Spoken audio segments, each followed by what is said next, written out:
This is Mike Harris. This is the short end of the stick. Today is July 26, 2020, and our guest today is Dr. Stephen Greer.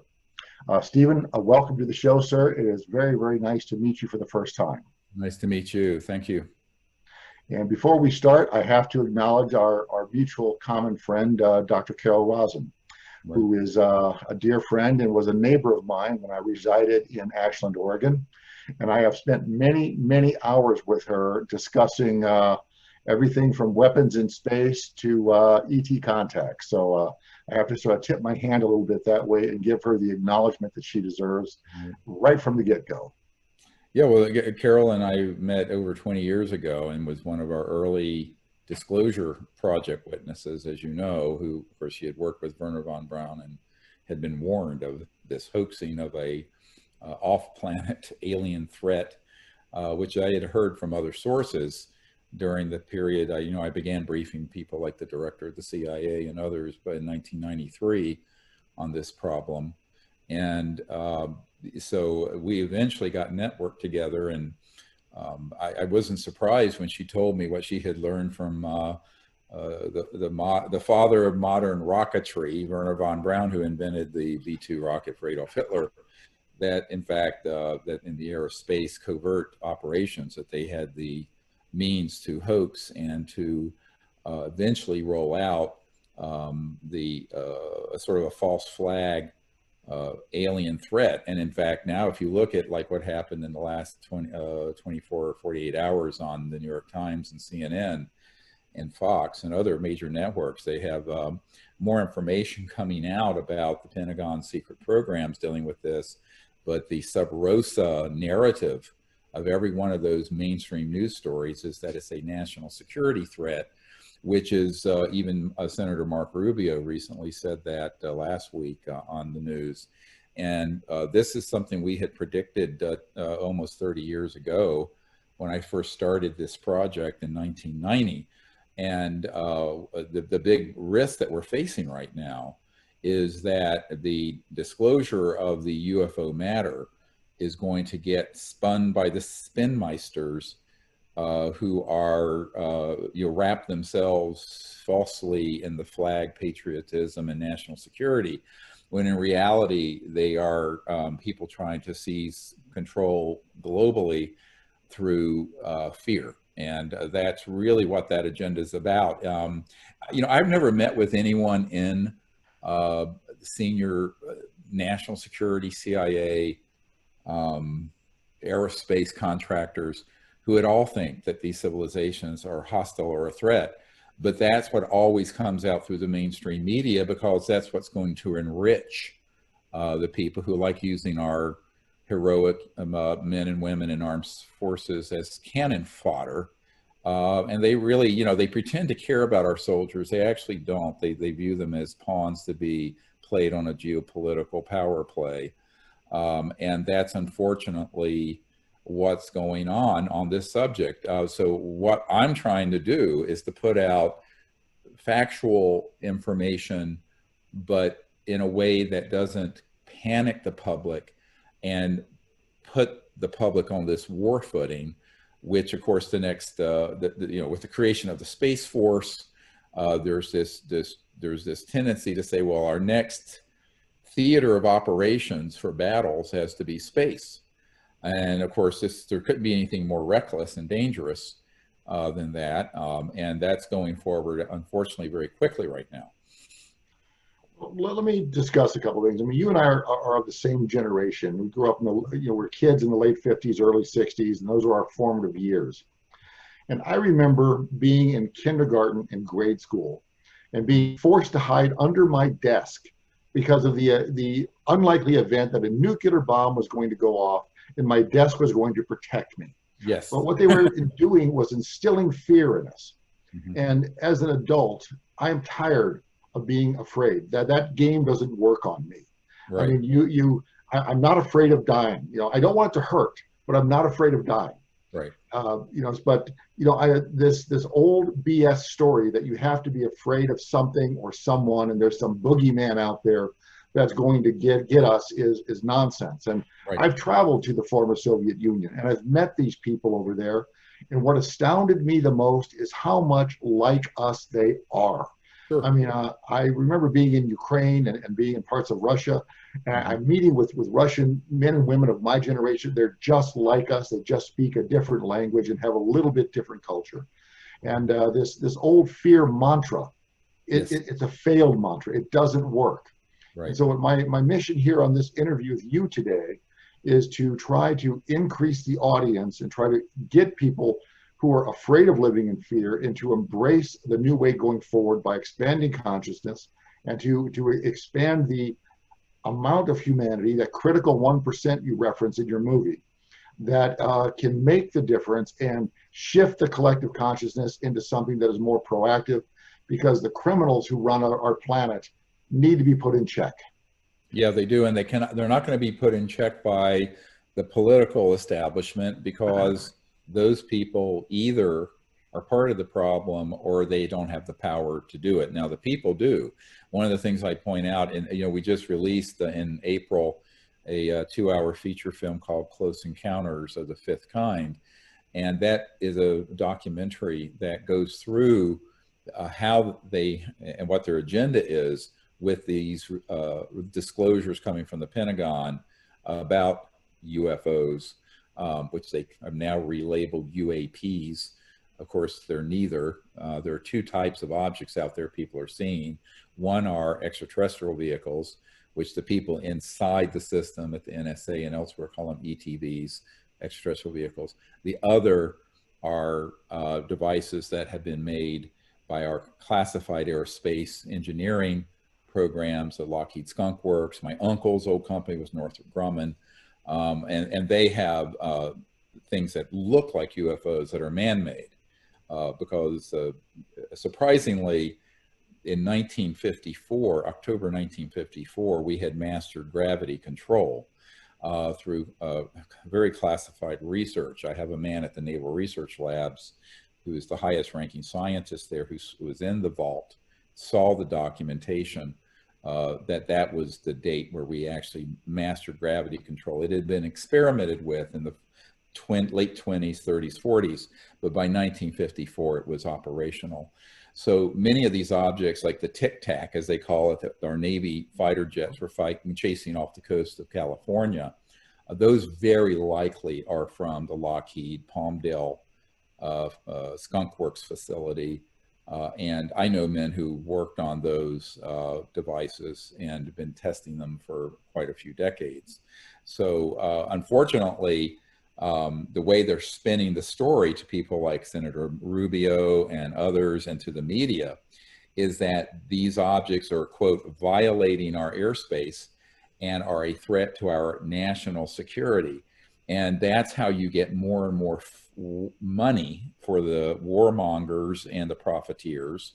But it's also how you control the populace. And I think the only thing the thing that concerns me most is that, there's that old song from the 70s from The Who that says, "We won't be fooled again." But Yeah, we meet are. the new boss, same as the old boss. Yeah, Yeah. the new boss saying it's the old boss. It's a classic old rock song. But I tell people we have been fooled again. I mean, we went into Iraq based on completely confabulated weapon of mass destruction evidence that Saddam Hussein had, which was completely false. And of course, a couple $1 trillion later, and God knows how many hundreds of thousands of people dead and injured, both American and the Middle Eastern people. It came out, of course, that he had no such weapons, and the whole thing was a complete fraud perpetrated on the Congress, the UN, and the American public. So I think that we need to begin to understand that we really have to independently fact check the truth. But as you know, in Close Encounters of the Fifth Kind, this new, which by the way you can see on iTunes and Amazon and other sites, that documentary, we have a great interview with Daniel Sheehan, who was worked on the Pentagon Papers representing the New York Times. He was a Harvard Law Review guy who got involved in that back in the 70s. And he saw documents related to Project Mockingbird, where the intelligence community had the top national security editors at all the media in the world on dual payrolls. So they were getting a paycheck from, say, the New York Times or the Washington Post, and they were also clandestinely an agent of the CIA, and they would change and alter stories as needed. Now, this attorney thought this was a very big news story, but of course, the foxes are guarding the hen house, and they wouldn't cover it. So when people look at this documentary, what we try to do in Close Encounters of the Fifth Kind is take people from, here's the situation today and why it's this way, and here's how we fix it. And we fix it by the masses and the public awakening to their own innate capabilities and consciousness, and take the procedures for making contact directly to these interstellar civilizations and just bypass the entire governmental military system. And that is what I have been doing since 1990. First, very in a small way. Now we have around 100,000 people globally doing this. We call it CE5 for Close Encounters of the Fifth Kind protocols. And in fact, there's a new app you can get for your smartphone that's called the CE5 Contact app. The CE5 Contact is actually a whole training process for consciousness, meditation, what the CIA used to call remote viewing, where you use awareness to see remote places, how to set up these teams, et cetera, and so on. So that app is sort of a instructive thing. So, and it also has a messaging system, so that if you're in Phoenix and there's like 20 other people nearby who are interested in this, you can link up with them and form a basically an interplanetary diplomatic team that is civilian, granted, who have no official standing, but that's civilian, that can interact with these civilizations to create a rapprochement and a communication and a peaceful dialogue, as opposed to a conflict-oriented relationship, which is, of course, what the covert programs are attempting to do. Well, one thing I don't understand, and Yes. My undergraduate studies were in applied physics, particularly solid state physics, material science. Mm-hmm. I have an MBA in finance. Okay, and so what I don't understand with the arms producers, the Lockheed Martins, the Northrop Grumman, the Raytheons, what I don't get is the potential to retool everything you do and direct it toward both interplanetary and interstellar exploration. The risk reward benefit is so much greater than if we sit on this planet and try to bomb each other and try to gain dominance over this zero-sum game. There's more wealth in the asteroid belt waiting to be mined than this planet will produce in 25 lifetimes. Right. What is the holdback? Why don't they want to let go of the destructive model and embrace the exploration model? I don't understand it. Because the fear and destructive model is how you control mass populations. So now we have to go look at the tribalistic roots in human consciousness and the bioevolutionary roots of why we break into tribes and fight each other for thousands of years. That these operatives in covert programs, and pretty much the central committee that deals with this is called the MAJIC, M-A-J-I-C. It stands for Majority Intelligence Committee. I have a National Reconnaissance Office, which is the top secret entity that runs all the spy satellites, document that names that entity along with a number of others. And what they're trying to do is create global control and a global international or transnational control over the population by exploiting people's tendencies to fear otherness. So, it's just like, Hitler knew how to exploit anti-Semitism. The KKK knows how to exploit racism, demagogues of all stripes. But this is the big one. So the big one is, how do you get humans to be united, not around something beautiful or enlightened or exploratory, as you're pointing out, but around something that's another enemy, because then they can control the narrative. So it's really about global domination and control, much more than it is about any rational decision in terms of resources, assets, and money. you know, money at the level that they're dealing with, which is in the trillions of dollars. You know, I mean, even Rumsfeld, the day before 9/11, admitted that there were $2.3 trillion unaccounted for in the Department of Defense budget. So trillion with a T. So well, I know, I remember the announcement on September 10th, the day before 9/11. yes, Remember yep. it quite well, and that's when the speculation that there truly is another secret space program out there that they haven't informed us about. So Well, that, and of course, those technologies, as I mentioned, have been operational in their early forms since the early 50s. And what the problem is, you have to look at what the long-term agenda is for these kinds of very entrenched power centers. They want us to go from international conflict to, you know, it's like that movie, that old movie with Will Smith, Independence Day, yes, where the whole, and that was written as CIA central scripting right there, where basically the narrative was the whole world of even competing, you know, Jewish and Arab and unite against the alien threat. And Will Smith goes, yeah, let's go kick alien butt. Well, of course, that makes for a great science fiction movie, perhaps, but in reality, that's sort of a peek into Hollywood is often a peek into the scripting from the intelligence community with their psychological warfare and counterintelligence efforts.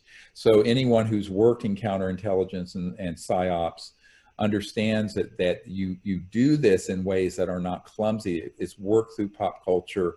It's work through narratives that are embedded. For example, the Pentagon coming out with this so-called Tic Tac objects we were chasing, and that footage, or the recent revelation 2 days ago where it was said that there are material that we've studied from, quote, not of this world. And that was in all the mainstream media, but the narrative that was subtly attached to it was always in the article or in the story that it's a national security threat.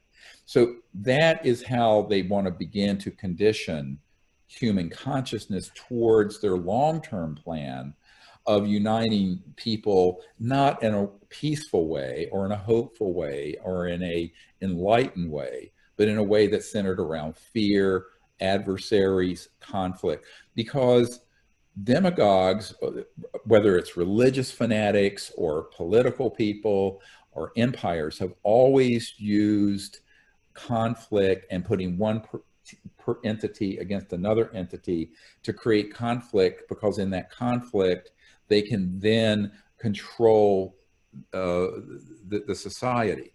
And we have to awaken to the fact that that is the manipulation that's going on. I mean, I think that is one of the big tasks of someone breathing the free air of Earth, whether they're in China, Russia, the United States, Great Britain, doesn't matter, is that they have to awaken that that is the agenda. And the only way they can pull it off is that we kind of go along with the brainwashing. well, that brainwashing has been going on for, as you said, decades. How many alien invasion movies have we seen? You mentioned Independence Day, there's Battle for LA. All of these things precondition us to accept these things. Right. Another example with this COVID precondition, we had the movie Outbreak, Pandemic, you know, all these things where these viruses get out and they get loose. Now everybody's running around with a mask on like a bunch of idiots when there's no real reason to do it. This is how they work. This is how they condition us to accept things that we would normally say not no, but hell no to. And so they work on us, and they work on us 20, 30 years in advance. Right. So that, you know, there's whole generations that grow up believing nothing but the narrative that they have already imposed before it is even sprung on the public.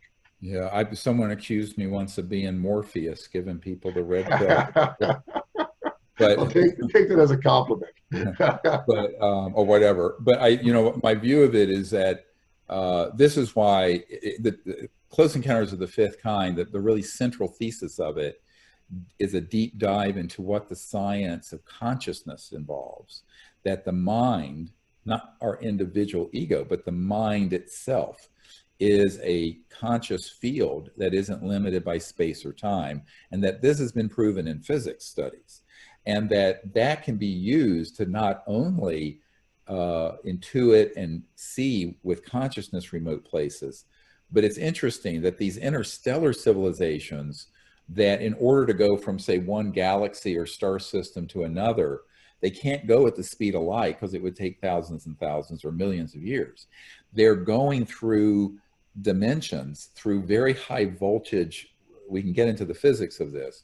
Very VHV, very high voltage systems at certain resonant frequencies that create a vector into these other dimensions that are not limited by Newtonian physics or even Einsteinian physics, because you're now in another dimension.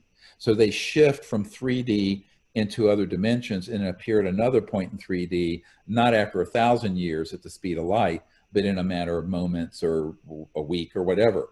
So these technologies have been studied since the 40s and 50s. We understand them very well. I'm not going to bore your audience with the arcana of it. You'd probably be more interested if you have a physics background. But what we do know is that humans, because of our innate abilities, you don't have to have these technologies, can go into a meditative state and experience the quiet aspect of consciousness and connect to the aspect of consciousness that's not limited by space and time. Well, when you do that, and that's all the meditative state does in its simplest form, you can then awaken to see, and also with thought, communicate with the electronics, trans-dimensional electronics that these extraterrestrial civilizations have. So they have devices that might look similar to an iPhone or a smartphone or a little black oblong box that connects directly to thought and can go from point to point at the speed of thought. Well, now people always ask, what's the speed of thought? It is instantaneous, because it is propagating through the field of consciousness that isn't in the Newtonian or Einsteinian universe of the limits of the speed of electromagnetic signals, which is 186,000 miles a second. So it's instant. It's absolutely instant. And so these civilizations, which are, you know, obviously a few 100,000, some a few million years more advanced than we are, they have technologies sort of like what Elon Musk is working on right now. He has a company called Neuralink. And by 2025, he wants to have a technology so you can think to your computer and it does what you're thinking without any wires. And now, of course, he's studied this stuff and he understands that that's possible. What I'm telling people is these civilizations that we're seeing out here, when we do our CE5 contact app protocols, those have mastered that science for millennia. It's like you and me flipping on a light switch for them to interface with consciousness or thought. And it's, you know, a lot of people think that's extremely out there, kind of wild ideas. I said, no, this was, you know, Russell Targ, who was a physicist with Lockheed, who was a laser physicist, who was part of the CIA remote viewing group that began, and he was for 23 years, from the 70s into the 90s, working with a whole group of people using consciousness to remote view and see behind the Iron Curtain what the Soviets were doing, what the Chinese were doing. And they had great accuracy. And he's actually in this documentary, Close Encounters of the Fifth Kind. He's elderly now, but very, very smart, very sharp, understands this very well. And so what I tell people, I said, that's what was doing low tech, just with what people can innately do with their consciousness. But now let's extrapolate past what Elon Musk wants to do 100,000, 200,000, a million years into the future. You're dealing with civilizations that seamlessly have the ability to interface with conscious fields as easily as we send electromagnetic signals around the globe with cell phones or satellites or what have you. So we have to begin to understand the new paradigm, which is a paradigm of conscious intelligence and the science of consciousness, which actually began to be studied and understood, 50, 60 years ago scientifically, but it's all been sort of kept quiet. And of course, then the mainstream media ridicules it as sort of psychic hoo-ha and what have you. But it's actually, I can tell you, at the people at the CIA and intelligence community at the Pentagon take it extremely seriously. And by the way, so does the Secret Service in terms of protecting the president and other assets. I know that for a personal fact. because I've been involved with that. And I think that people need to understand that these civilizations are universally non-hostile. But, and here's the big caveat, because I'm not a Pollyanna person. I'm not a trauma doctor, you know, shooting, stabbings, all the fun stuff. They're extremely displeased and worried about humans. We cross the nuclear threshold, then we cross shortly after that into the space, occupying space, going into space. And we haven't become civilized, meaning that a level 1 civilization that Michio Kaku talks about would be a civilization that is at least not fighting and has become peaceful. Even if there's disagreements, you're not doing it at the level of destruction and weapons of mass destruction. We haven't gone from that level of a destructive, self-destructive, dangerous species to a peaceful one, but our technologies have kept accelerating. And whatever people think they know about that's reported in scientific journals or CNN or what have you, is not even 1% of what exists technologically in classified projects that I've been read into and have been at facilities and seen. So my concern about that is that you have some of the worst sociopaths in human history possessing some of the most advanced technologies you can imagine, teleportation, et cetera, and so on. But they intend to use it for all kinds of corrupt reasons to control the masses. So the disclosure of this information, which for many people seems kind of out there and sort of, you know, with all the rioting going on and coronavirus and the economic collapse, who cares? Well, you better care about this, because this is a 10 times bigger problem than COVID and all the other issues that people are focusing on. Well, they've indicated a willingness to exterminate 90% of the human population on the planet so they can maintain their control grid. Yes. That should concern everyone alive. Yeah. Because it's my belief that they're very sincere about this and that they are. wish to move forward with it. And, you know, I go back to the work of Maxwell, yes. early 1900, 1910. Yes. If you understand Maxwell's work, yes, anti-gravity is a component of that work. Yep. What we would call free energy is a component of that work. Yes. Ergo, that work had to be suppressed into perpetuity so they could maintain their monopoly on energy and the oil and the fossil fuels and all the things that are fund all of their earthly activities. Because if you eliminated the tax that you know, electricity and other power sources are on you, their power structure falls apart overnight. Yes. I mean, it's gone. It's over. Once mankind has access to these things. And so it's sort of incumbent upon the rest of us to ensure that these things become readily available to all of mankind so that we can destroy the power base that the sociopaths, the psychopaths are operating out of. Well, and, what's interesting is that the key to that, it's sort of an integrated strategy that I've been working for about 30 years. I transitioned out of medicine a few years ago just to focus on this problem. And now I'm, you know, an old dude. I'm 65, so I just sort of like, this is my whole focus. I'm 65 going on 18 because I still bench press 410 pounds and like press 900. I'm a you know, outrageous person. Anyway, so Carol Rosin gets a kick out of, you know, I'm sort of like this wild man. But what is interesting is that these people understand that what you just said is 100% true. And on top of it, think about it for a moment. The entire reserve currency of the world is the petrodollar. This was from Bretton Woods after World War II. So what has happened, if you understand finance and global economic, is that these technologies coming out, which would make oil completely unnecessary except for plastics and synthetics. It becomes a lubricant. Yeah. It's a lubricant or the base material to make a plastic cup or something, which is of dubious value. But I think that what we have to understand is that the entire operating system financially, technologically of the planet, which could have been changed by Maxwell or Tesla. You know, J.P. Morgan famously told Nikola Tesla, you know, because he had a car with a little antenna on it that was running off this energy field. Is that if I can't, you know, JP Morgan said, if I can't put a meter on it, it's not going to come out. Now, so that's 100 years ago. Now let's fast forward to now. The same kind of, I call them petro-Nazis and oligarchs and big financial, and we're not talking billions, we're talking hundreds and or $1,000 trillion in assets here in terms of financial and oil and utility grid and transmission lines, internal combustion engines, rockets, jets, car in, all of it. It's all obsolete.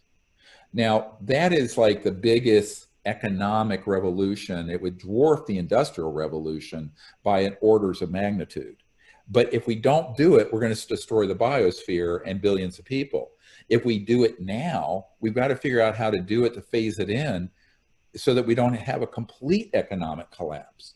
So this is it's one of the horns of a dilemma, because these madmen push this issue so far. And I understand this is why when Eisenhower, who did have a meeting with ETs near Muroc, which is where Edwards is, near where Edwards Air Force Base is now, in I believe it was 56, they wanted us to make this change, not only in terms of weapons of mass destruction and peace in space and all of that, but the cabal of sociopaths who had already embedded themselves in the CIA, which was formed in 47 after the Roswell crash, and had literally that same summer. And the Air Force was taken off from the Army Air Force at the same time also. That whole part of history most people don't know, but it was because Eisenhower really wanted to make a change. But the people who he later, when he left office, called the military industrial complex, did not. And it became a problem to where one of Eisenhower's aides, who was a young Army officer in the White House Signal Corps back in 1959-60, has been on our team. He's since passed away, but he told us, and I have his videotape on our YouTube channel, it stated very directly that Eisenhower was very upset because he had been pushed out of the oversight of those groups working on these technologies in the 50s, because he wasn't willing to go along with this, quite frankly, fascist agenda of this secrecy. And a lot of people don't know this story. I'm friends with Senator John Warner, who was the senior Republican senator from here, from my state of Virginia, and had been Secretary of the Navy back in the 70s, I believe. And his son is someone I've met with extensively. And it's interesting, a lot of people don't know this, but Senator John Warner, in addition to having been married to Elizabeth Taylor later, was originally married to Paul Mellon's daughter. Paul Mellon, at the end of World War II, was one of the few people who was a true billionaire, but he was a big Hitler supporter.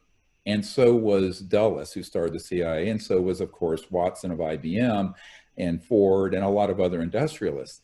But at the end of the war, those guys re-emerged and pulled into our national security structure and our early aerospace program and intelligence committee and the newly founded CIA in 47, basically this agenda. So this is actually, a lot of these problems were continued after World War II through clandestine operations, which actually betrayed Eisenhower, who was a five-star general. And a lot of people don't understand how a five-star general like Eisenhower would say, you know, of this warning in his last address to the world of the military-industrial complex. He wasn't anti-military. He was the military's military man.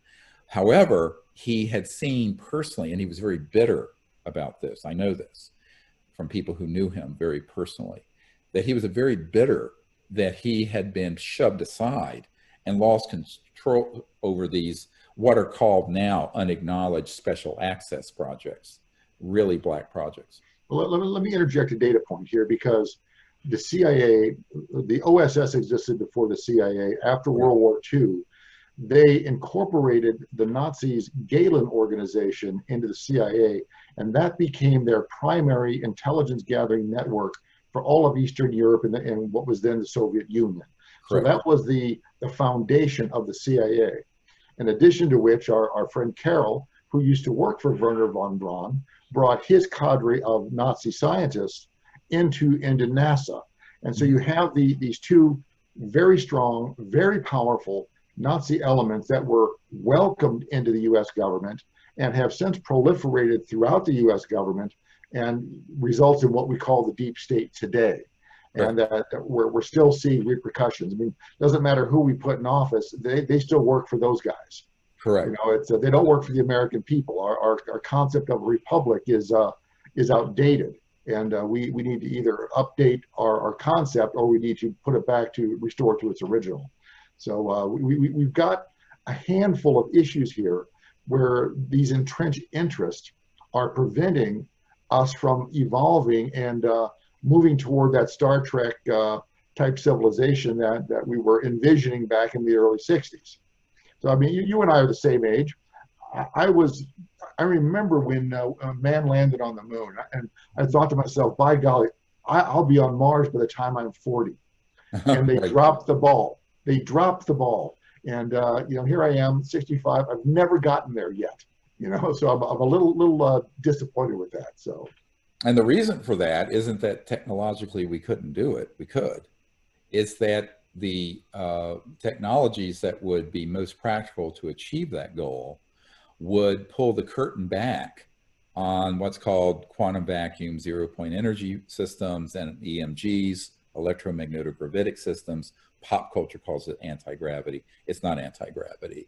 It has to do with very high voltage systems that cause an alteration in the mass of literally every atom in an object through spin, and anyway, it's a very complex but understandable set of equations in physics. But I have personally worked with people who have built these devices and flown them.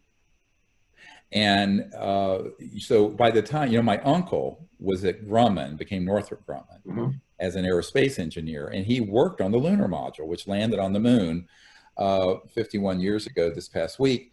And I remember watching that moon landing and, you know, thinking, oh my, this is amazing. Little did I know at age 14 that in 1969, that was 15 years after we had mastered gravity control and had covert objects that could move without any regard to gravity, gravitational field, or mass inertia effect. So if you look at your velocity equations,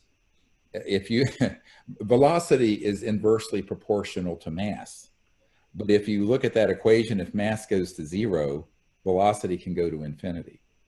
Well, that's what we're talking about. When you reach two examples of go ahead. When you reach zero mass, that's when people see these UFOs that literally dematerialize in front of you.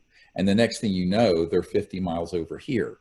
And we have people on my team who have been military and civilian radar operators who've seen that. My team that's gone out and made contact with these civilizations have seen it.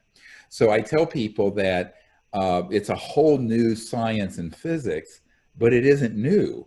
It started evolving, as you mentioned, at the turn of the last century, late 1800s, early 1900s. A lot of people don't know that the RAND Corporation, it got founded based on the work of T. Townsend Brown, who in the 20s was using very high voltage systems to cause levitation effect. And that was reproduced by the Kolosky-Frost experiment in 1928-29 in Germany. So people think that, you know, I think my next movie is going to be, I'm going to do something on what I call the lost century. That there's a century of lost human evolution, progress, abundance, all the pollution and problem we see in the world from petrochemicals, oil, gas, coal, the oceans, all that's fixable and all of it's been unnecessary. But the problem is in the human social dynamic and spiritual dynamic. Because if with these technologies you and I are referring to right now come out and they're wielded by sociopaths who want to use them as weapons, that's the end of the world as we know it. So it's a double-edged sword. And I say as a medical doctor, you can use that knife to put butter on your bread, or you can use it to stab that person through the left ventricle of the heart. I've seen both. So if these technologies don't come out in a civilization that has a higher consciousness and where there is a higher sense of moral, ethical, and I don't mean moral like who you're having sex with, I mean real morality, whether or not we do things with integrity and whether we do things that are harmful to our fellow man, unless those technology come out within an ethical construct of a more enlightened consciousness, they will be adopted immediately and adapted immediately as a weapon system. So this is why conscious evolution and the development of consciousness and higher states of consciousness has to accompany the release of the technologies. And frankly, we're getting a little long in the tooth to get that transition in effect just because of the rate of decay of the biosphere and the geopolitical exigencies that are pressing. Well, let me give two examples, because I think people need to understand examples that are concrete in front of them, where actually these anti-gravitics are being used. If you look at the B-2 bomber itself, you look at the amount of thrust it produces, you look at the amount of wing space it has, it carries a payload that is unexplainable by those two factors. Correct. Its payload is much greater than what it should be able to carry using Newtonian physics. Correct. And so if anybody wants to do the math on this, they can figure it out. It's there, it's right in front of your nose. Yep. Go look it up. Yep. And so there is one concrete example that is being used by the US military today. Something that people they've documented it, they've seen the B-2 bombers, they know what they look like. That's real life. Well, so, and of course, I know the people who worked on that. Mm-hmm. And they don't like me to say what I'm about to say, but on the leading edge and the trailing edge of the wings, there's a very high voltage electromagnetic system that they can switch on that causes this cavitation bubble that moves the air out of the way. It basically reduces the coefficient of drag of the air resistance, but also causes this anti-gravity lift. And I know the men who actually worked on that system in developing the B-2 stealth, and this has been described to me in some detail. Interestingly, that same system could be put on conventional cars and trucks going down the highway, and they get 20–30% more fuel efficiency because there would be no wind drag. And they wouldn't all have to look like a round Toyota Prius thing. They could be any shape. Of course, the other part of that, this is another part of the weird, at the CIA, they call this stuff WSFM. It sounds like a radio station. It stands for Weird Science and Frickin' Magic. But at my uncle's company, Northrop Grumman, they just call it PFM, Pure Effin' Magic. But he basically would make those vehicles invisible to radar. And that's another part of the stealth part of the B-2 stealth, is that this electromagnetic signal renders it not visible, reflective to radars, conventional radar. No, but I think it's important for people to have a concrete example, something they know about, something they see exists, and be able to do the math themselves to say, well, yes, there is, that gives, it validates everything we're saying right here, because it is deployed currently. Yep, and you can go to any air show and see them. Yeah, that's right, they're there. They're just not telling the people how it's doing what it's doing, that's all.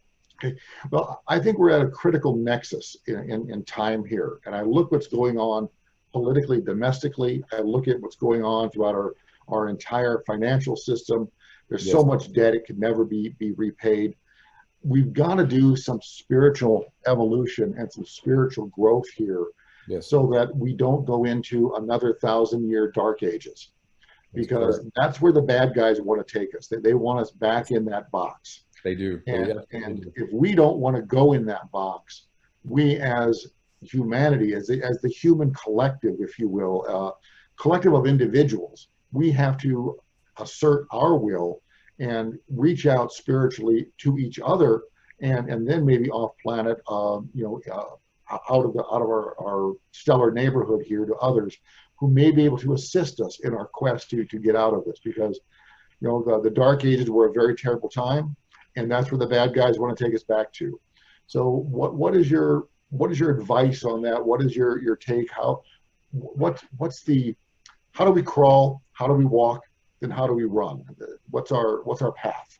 Well, I think the path, one of the central points we make in this movie, Close Encounters of the Fifth Kind, is that studies have been done for decades in quantum physics that shows that, this is a very concrete example, then I will apply it to the world condition, is that if you take, for example, helium and cool it down to absolute zero, minus 200 and whatever it is, degrees, Kelvin, you get to a point where that container of helium, as it begins to get extremely, the molecules begin to align coherently, and this coherence, this field coherence, as it's called, in the container of helium, once it approaches 1% of the molecules, or atoms in this case,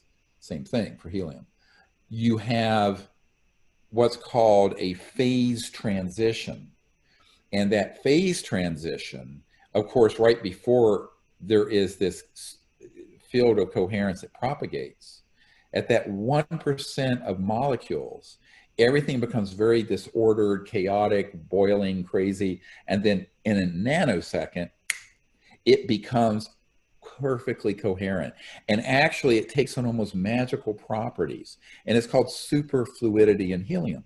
Now, interestingly, they've done studies with people meditating in consciousness, where they would take, say, you have a town of 20,000 people, and you would put in 1% of that population, let's say 200 people, and they would be there for a week or two just meditating and doing conscious coherence. They would find ER visits would go down, violent crimes would go down, all kinds of negative behaviors in society would go down, even though no one in that town knew those people were there. So it wasn't because they knew they were there. So there is this non-local, we call it, effect through field consciousness, that it becomes very powerful at around that 1% point. So what does that mean? In America, we have 330 million people. If there were 3.3 million people who understood this principle and practiced meditation, but also followed it up with intent, action, that would be adequate to shift the other 99%. And the US being the biggest economy and the most powerful superstate military, that would be profound. So I tell people, a lot of people are very hopeless. I'm not.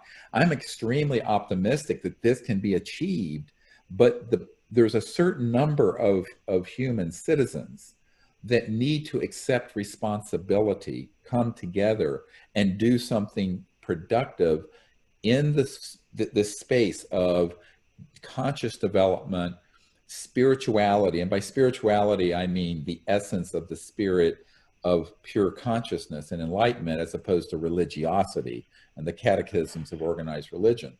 Those are often diametrically opposed to spirituality, unfortunately. But at least that's my assessment, having studied every world religion and organization. But what I mean is that everyone has the ability to do this. And that's one of the reasons why, to be honest with you, I mean, I don't say this often, but I think you'll understand where I'm coming from. The reason we moved this Close Encounters of the Fifth movie out so quickly and are pushing it out to millions and millions of people, my goal is within the next 12 months, about 1 billion people will see it. Because if 1 billion people will see it, some small percentage of them might actually get it and start practicing the meditations, understanding their coherence, but also come together in groups to do it. And when that happens, you will see at that 1%, maybe before, depends on how powerful people's meditative states are, you'll see this shift in society. So I don't think it's going to happen from external activity so much as what we can do by understanding the leveraging effect and the power of this infinite conscious field that is within. It's like a conscious quantum hologram. It's folded within every single individual. And it was like this expression, think it's thyself a puny form when within the universe is folded. It's a great old quote, it's old English, but in reality, the entirety of creation is folded within the structure of the conscious field. And people say, what? I said, just stop and think for a moment. If you're hearing my voice right now, how are you awake and hearing it? That's all it is. It's just the faculty. It's not what you're conscious of. It's the conscious field itself. It's so close to us. It's been likened to, it's closer to us than our life's vein. We don't even notice it. But that's why the quieting of the mind and the going into deep, quiet mind. And then all of a sudden you find yourself expanded, and you find yourself able to see remote places or engage, let the ocean of pure consciousness become the drop of your individual self. So the drop merges with the ocean. But the people are afraid of that because they think, I'm going to lose myself. No, yourself is always there. It's about this ability to have yourself become resonantly aligned with that unbounded field of awareness. And when people begin to experience that in a certain critical number, and it doesn't mean, like full on samadhi enlightenment, but just in some way, and they've done this with many experiments, this 1% effect, it transforms everything around them. So this is something that everyone can do, and it needs to happen at the same time we're disclosing this information and technologies and sciences. They need to go together hand in hand in order for there to be an enlightened disclosure of the information and the sciences and technology. Well, 2 points. One of them is, one of my personal observations is that internal to myself, I'm still the same spark of life that's in me, that has been in there since I was a 4 or 5-year-old child and became aware of it. That spark has not changed. It has not aged. It has been on this journey progressing through this life. Right. As this meat suit that I wear ages. Okay, mm-hmm. that has been the constant. It is in there. It is forever. That is my proof that we are part of this conscious universe. That we have this immortal spark within us. Yes. The other thing that concerns me, though, is that we're going to get opposition from the organized religions, who are going to say, no, that's not the way. We are the way. You have to follow us. You follow our dogma. You have to have faith. We can't prove anything, but have faith in this, whatever the nonsense of the day is.